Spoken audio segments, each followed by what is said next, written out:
Okay, so the important question arises.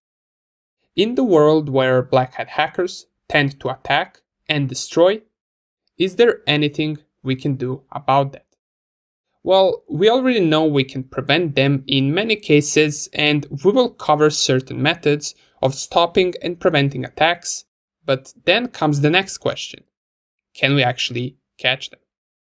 Well, this can be a lot harder than preventing them. Plus, there are certain factors to take into consideration when catching a black hat hacker. These would be three main things. First one is how good a hacker is. This one is of course important because if a hacker is just running some scripts and has no idea what he is doing, then eventually he will leave trace and clues behind which will lead back to him.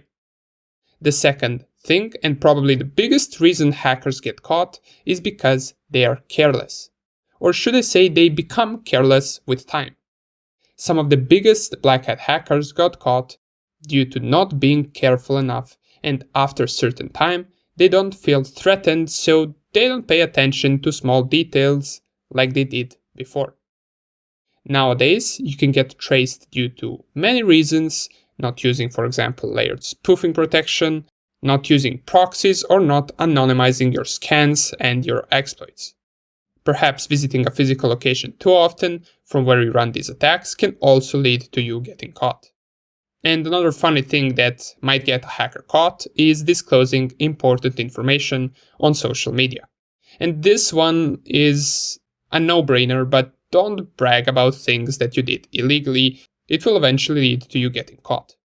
But anyways, that's what makes a cybersecurity expert's life easier, right? Now, the reality is that 90% or more of hackers don't ever get caught, as long as they don't try to inflict a massive damage and as long as they don't try to attack governments and big companies. They never really get caught since it is not possible to keep an eye on every cyber attack that happens. And last thing is that it's also important what exactly they did on the system that they hacked. The more action you perform on the target, the higher the probability that you left trace behind, which can later be used to find you. That's why far more important thing than trying to catch a hacker is trying to prevent a hacker from actually hacking the system.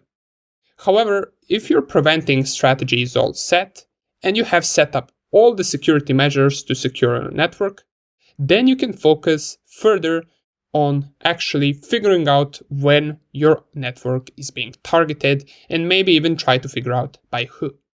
Several things will help you do this. I've picked up a few for now, and we will dissect all of them later in the course.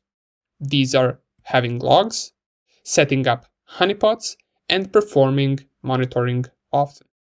Now, each of these helps you out in both preventing an attack and figuring out at what time is attack taking place. First thing we have are logs. Logs help you in many things and not just in security. You can think of them as a book that keeps all the data regarding some server or some software. They can help you find if an error occurs somewhere, and they can also help you find whether the software that you're reading logs from is acting weird and perhaps not as it should be. This would be a good indicator that something is wrong and that someone might be doing something malicious. Next term that most of you who are new in cybersecurity probably haven't heard of yet are honeypots. Honeypots are systems that look similar to a real system which are set as a decoy for an attacker. Usually a honeypot server is purposely made vulnerable for an attacker to fall for. Honeypots should be well divided from the main assets, and usually they are equipped with logging and monitoring tools to help catch the hacker once he interferes with the honeypot. And this brings us to the third thing, which is monitoring. It literally doesn't matter if you have logging and honeypot set if you have nobody who is periodically taking a look at these logs and monitoring everything on the network. If nobody does this, then even if something is caught in the logs, it will go unnoticed since nobody took a look at it.